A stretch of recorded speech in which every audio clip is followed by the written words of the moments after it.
Welcome to Early Bird Picker. My name is Rafa. I'm a full-time reseller.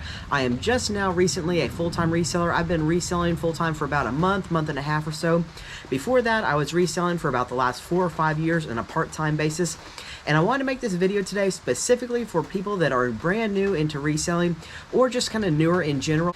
This video is the top 10 things that I wish I had known as a beginner reseller. Even 5 years into this, I'm still learning brand new things every day, or just learning more about certain topics that I just need to know more about. But these are the top 10 things that I want you to know as a brand new reseller. I'm getting a lot of new subscribers to my channel that are telling me that they're just like week 1 into reselling. And so I thought, man, if I had known this, these items week 1 when I first started reselling, I'd be so much farther ahead of where I am now, things I learned maybe years into the process. So I'm just hoping to share this information with you, and hopefully it's valuable. And so to kick things off, the number one thing I want to talk to you about is the value of being the early bird. Seeing it's my namesake, Early Bird Picker, being the early bird means at a garage sale that you're like the very first one there, or super early, maybe even before the sale starts. Sometimes that goes okay, because when you show up to a garage sale before it starts, and if the person at the garage sale lets you look, you're getting first dibs at everything that they have put out. And so whenever I first started reselling, I would like sleep in on Saturdays, and then I'd get up maybe around 9 or 10 and then look for a yard sale and go to a yard sale maybe about 11 o'clock, and I'd think, man, I don't know about this reselling thing. I just can't find anything worth reselling. Well, now, whenever the night before, basically I look to see what sale I want to start with, which is the very first one I want to go to, and I try to get to that sale about 15 to 30 minutes before it starts, so that as soon as it opens, I'm the first one there. And that has made a tremendous difference in being able to scoop up everything that I want to be able to. I try to flip just about any and everything. I'm not great at any and everything, but I do. I'm open to selling just about anything, and so it makes such a big difference, and it makes sense why so many things are picked over if you're waiting until like 10 or 11 o'clock to go to your first sale on a Saturday morning. So do not discount the value of being the early bird when you first go to a garage sale. And not only that, the other thing that you want to, when you're going to source items, similar to being the early bird, if you're sourcing from thrift stores, you want to make sure at some point that you figure out the schedule of when they're putting out new inventory. Let's talk about Goodwill. Goodwill is probably the #1 thrift store nationwide, and so Goodwill, some Goodwills restock overnight, while other Goodwills restock throughout the day. The Goodwills in my area restock throughout the day, not overnight, and so it doesn't make sense for me to go there right when they open, because I'm really, in that case, getting the stuff that's been picked over from the day before. I figured out the times to go to my particular Goodwills in my area, knowing when they're putting out fresh racks of clothing, fresh bins of shoes, that sort of thing. And so it just really makes sense to be strategic about when you're showing up to your sales or thrift stores. I meant to mention that some of these items are really big items and some of these items are much smaller items. This next one is a big item, the notion or the concept of algorithm. Well, if you're brand new into reselling, that word may not even make much sense to you. It may not mean anything to you. Specifically, most people are reselling primarily on eBay and then other platforms. I primarily sell on eBay, and the algorithm plays a big part. The algorithm is a computer technology, basically, that eBay has that determines the ranking of your item. You would think that maybe if you had the best item, the best quality item at the cheapest price, that your item would go straight to the top. That is just simply not the case. There's a lot that goes into the eBay algorithm, and that could be a whole topic for many, many more videos. But the biggest thing that you need to know is that the algorithm does play a part, and that probably the top two ways to make yourself high up in the algorithm, meaning that your items are going to get listed in the top place, are seller status, which means are you below average on eBay, are you above average, are you top rated. Obviously, the higher up your seller status, the higher ranking that impacts eBay. It impacts how high eBay ranks your items. And so if you're a top rated seller, your item's going to be ranked much higher than somebody else who is, say, below average for the exact same item in the same condition, same price. And so you don't want to discount how big your seller status is in the eBay algorithm. The next thing for algorithm, the biggest #2 item that I have is list regularly, list often, list daily if you're able to. You would think that maybe, let's say you have some Bose like headphones and you list those, and then you don't list anything for a week or two, and you wonder why are those not selling even if they're at a really good price. The more time that goes on where you are not listing items, the lower your item goes in search results. Most people that have been reselling for a long time know this, and you'll hear them all the time say, the more you list, the more you sell, and it just simply is the truth. If I've gone a couple days without listing anything, I might have gone a while without selling anything, and then as soon as I start listing again, a lot of times I'll hear the cha-ching on my phone. It's just that's just the way it is. And so make sure that if you're brand new into reselling, you understand that, let's say you have 10 items that you want to list that first week, you might not want to list all 10 of those items on between 1 and 2 days. You might want to spread those out and list them across all 5 days or all 7 days to get your item, to get your basically your store or your eBay account, your status much higher for all your items. This third item is not near as big of a concept as the eBay algorithm, the last one, but it is Ikea bag. Why, how does that have anything to do with reselling? Get yourself some of these Ikea bags. I get them on Amazon, I get them on eBay. I have several of them, and you can see it's just a really, really large bag. The reason why these are so important, the goal is once you're into reselling, you want to have as many sales as possible. Well, when you start taking your items to the post office, if you're trying to juggle, say, 10 items in your arms, that's just nearly impossible to do in one trip. Get yourself some of these Ikea bags, and I can usually get between 10 to 15, even 20 items between a couple bags, and they have a hand loop right here, and then also a shoulder strap like this. I don't sell these. I'm not trying to sell you one of these. I'm just letting you know they are a really, really good idea. The other thing is, specifically when I'm going to estate sales, I like to have one of these Ikea bags with me because I'm trying to scoop up as much stuff from the house as possible, and I like to have my own bag with me in the sale, and I just carry that throughout the sale. I don't take this to a garage sale as much because I just don't typically tend to find as much bulk at a garage sale as I do an estate sale. You really, really want to get yourself some of these Ikea bags, or a bag similar that's just really large, some type of tote to help you get your packages to the post office. The fourth thing I wish I had known more about is sourcing sales. What do I mean by that? Well, if you're talking about garage sales, how do you find garage sales in your area? One way is driving around. In my area, we have a lot of neighborhood garage sales, and so I'll look at different times of the year outside the neighborhood. Do they have a huge sign that says neighborhood garage sale this coming Saturday? That's probably one of the main ways I look for sales. The other main way that I look for sales is through Craigslist. Has an app called Yard Sale Treasure Map, and that is literally a map with dots on the map of all the different sales that people have input into their area. And so I wish I had known about that app so much sooner. Yard Sale Treasure Map. It's free for if you just want to look at the weekend, and I think it's like $4.99 a year if you want to see every day of the week.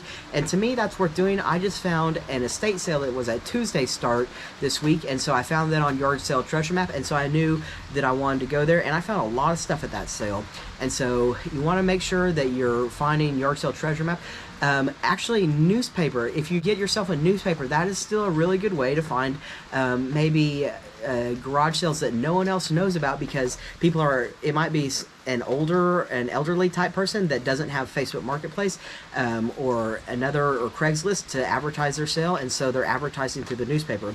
Facebook Marketplace, people will advertise their garage sales through Facebook Marketplace. Unfortunately, Facebook Marketplace doesn't have the map feature yet, where it puts all of the sales in a map function, but hopefully they'll get that eventually.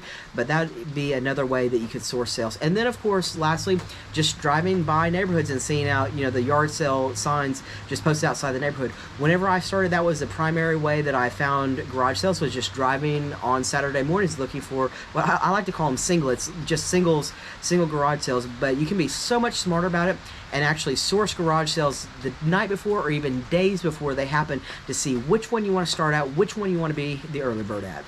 The fifth item that I wish I had understood better whenever I was a brand new reseller was the concept of sell-through. Hopefully, if you're new into reselling, you are familiar with the function on eBay and Facebook Marketplace, actually, where you can look up sold comps. What do I mean by that? Let's say I'm selling these shoes right here. Hopefully what I can do is find the model number to these shoes and look up how many times this shoe has sold and for what price they have sold on Facebook or on eBay. The next thing that you need to know beyond what these shoes are selling for on eBay is sell-through. Sell-through is a measure of how many times that item has sold in the last 30 days compared to how many items of that particular one are currently listed. So eBay currently shows you the sold comparisons, or what that shoe has sold for the last 3 months. It shows 3 months of data essentially. Beyond that though, you can also uncheck the sold on your phone and see how many of those are listed. Let's say that shoe has sold one time in the last 3 months and there's 100 available that are unsold. That is horrible sell through. You'd probably not want to pick that shoe up unless it was just super cheap to resell, because if only one is sold and 100 are available, that's just telling you that that shoe is not popular, it's not moving very fast, the supply is way higher than the demand. Now let's say that situation were reversed. Let's say that shoe had sold 100 times and only one available. That would be incredible sell through. And so that's not something that I really learned for several years into reselling. I knew to look at the sold comparisons, how much the item was selling for, but I did not know to check sell-through. Checking sell-through will keep you from making a lot of bad buys or purchases that maybe they don't feel like a bad buy, but there's something that's just going to sit in your store for a really, really long time. And at the end of the day, space, most people don't have just a ton of space to store their inventory unless you have like a storage unit. But at the end of the day, you want stuff moving in and out of your store much faster. No one wants inventory sitting around and not selling. As a new reseller, the sixth thing I wish I had known about is USPS, United States Post Office, free shipping supplies. The United States Post Office has certain boxes that they'll actually send you for free to ship your items. I have several of these that I use, but my specialty is reselling shoes, so the number one free shipping supply that I use from the post office is their shoebox. How you handle that to get your free shipping supplies, you just go to the USPS, whatever their website is, you just search for their website on Google, and you just sign up for an account, and you pick out which boxes you want them to send you for free. And be careful, because you don't want to just sign up for every free box, because it'll be way too many and you just won't have a place to store these. But this particular one, you can see it looks like the shape of a shoebox. It is marked with United States Post Office on the front, priority mail, and it's marked on the inside as well. So if you're going to use these, you have to ship them via USPS, and also you can't really use them for anything else. And so that's why they're marked inside and out, but they will ship them to you for free. I get these in packs of 25, I think. I think you can get them in packs of 10, and I get several other free shipping supplies that I use frequently as well. But just so you know, do not spend all your money on boxes, and you don't have to source them. You know, like if you have a cardboard recycle somewhere, that is a good place to source boxes for unusual sizes. But for most things that you want to ship, especially when you're starting out reselling, you can get free boxes from the post office, and they'll just send them straight to your door. Or most post offices actually have some of these. If you just want to try out one or two to see which size is right for you, you can just go straight into your post office and grab some of these for free. The seventh thing that I wish I had done earlier whenever I was a beginner reseller was overpack my items. What do I mean by that? Well, like I said, the number one thing that I sell is shoes. Unless they're leather shoes, I pack all of my shoes in a plastic bag before they go in the box. The reason why is I don't offer returns, but even beyond that, I can't remember the last time someone wanted to return shoes for me. And I really think the biggest reason why is I pack them in this extra bag that goes into it. It just shows that you care about the item, and it's just like it increases the unboxing, the satisfaction for the buyer. When it shows up to them, it just kind of gives off a really good impression to the buyer. And I don't know, for whatever reason, this works for me. Whenever I'm going to pack something that's breakable, I overpack it in bubble wrap, because so often you want to make sure that you're considering the fact that your buyer is going to leave you feedback on any potential item that you sell on eBay and other platforms as well.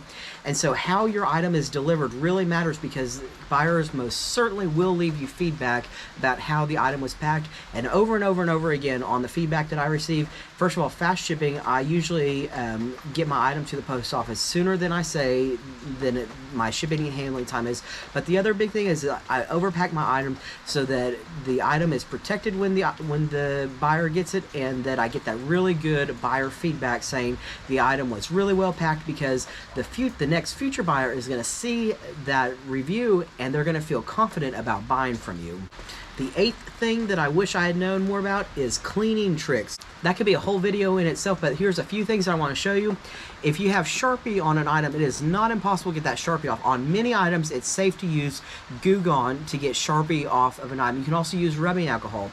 Do not use this on leather, I will say that, but on many, like things like plastic, if someone has written with Sharpie the price of something on plastic, you don't, let's say they've written the price is like $1.99 and you're trying to sell that item for like 30, 50 bucks, whatever. You want to get that original price off of there so that your future buyer doesn't think that the item's only $1.99. And so get yourself some Goo Gone. I use Lysol wipes a lot to clean shoes. It'll clean the most shoes have, like running shoes, have a white midsole. This cleans up the white midsole really well. It gets prices off that Goodwill puts on the bottom of the shoe really well. I use Magic Eraser to get a lot of things off. The other thing is sometimes you're gonna, very frequently, an item's gonna have a price sticker on it that when you try to scrape it off, it just does not want to come off without leaving the backing of the sticker or residue. This is a heat gun. I wish I had known about this much sooner. A heat gun is, it's basically just like you can use a hair dryer. It just puts out heat. That in combination, this is called a Scotty peeler. You use a heat gun to heat up the label and then this to peel to get underneath the label and just scrape it off, and it works like magic. It's just amazing. You can spend like minutes trying to get a sticker off just with your fingernail, or you can get this combo right here, the heat gun with the Scotty peeler, and it comes off within just seconds. I wish I had known about that combo way sooner into my reselling adventures. Ninth thing that I wish I had known or invested in whenever I was a beginner reseller much sooner, a ring light. I've got the ring light. If you want to do YouTube, a ring light makes a lot of sense. A lot of resellers do YouTube as part of their reselling. It's just a fun kind of side thing to do. And so it makes great for video, but on top of that, a ring light is really nice for the photos that you're going to want to take. It just puts a nice even light around the object and gets rid of the shadows that you might have. I actually have 2 ring lights and I set mine up both on the object, so I have no shadows whatsoever on the object, and it just makes for a really nice photo. And you can get ring lights for less than $100. I get mine on Amazon that have a stand and they work really well, and I'm so happy that I have them. I've actually had one. I had to replace one because I knocked it over and it did break, and I replaced it instantly just because I know how big of a deal it is to my business. So that'd be one that, if you're beginner resellers, that would be one of the very first things that I'd save up for, is to get a ring light to help make the quality of your photos better. Because at the end of the day, most buyers do not buy based off the description of your item listed on eBay. Most buyers are wanting to inspect the item via the photos. So the better photos that you take and the better quality photos that you take, the more chance you have of your item selling. Alright, that leads us into the 10th item that I wish I had known more about whenever I was beginning reselling, and that is photos. And again, that could be a whole topic on its own, but specifically what I want to talk about is back to the eBay algorithm. eBay uses the quality of your photos in part to rank you in the algorithm.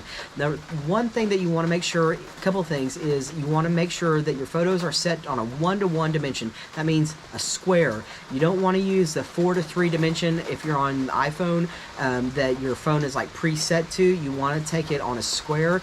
You'll notice that your photos show up better on eBay like that. The next thing is you want to use a white background. Now, I don't actually personally use white background paper for my photos. What I do is, I wish I'd known about this sooner, and I'm not involved with this app at all, but it's called Photo Room. You can upload your photos to Photo Room, and it has a white background tool. What it does is it takes your picture, draws an outline around your picture, wipes away the rest of the background, and then places a pure white background behind your picture, and that actually ranks your item higher on the eBay algorithm, and it just looks really nice. The only problem I have with it sometimes is I'll get messages from buyers, and it's kind of like a good problem to have. They'll say, this looks like stock photo from the internet. In fact, I just had this happen to me today. They want to see, they'll say, I want to see the actual pictures of the, I want to see the actual photos of the product, and I'll reply and say, this is the actual photos of the product. It's just I use a white background remover, but it can make the item look just really nice, and that will help you in your sales on eBay. Thank you so much for watching these top 10 things that I wish I had known as a beginner reseller. Hopefully, if you're new into reselling, that some of these will help you as well. Comment down below which item or which particular thing if you want to know more. I want to make more videos like this, but I want to maybe make an entire video about just photos or just the algorithm. I actually came up with way more than 10 things that I wish I had known as a beginner reseller, but I just want to stick with 10.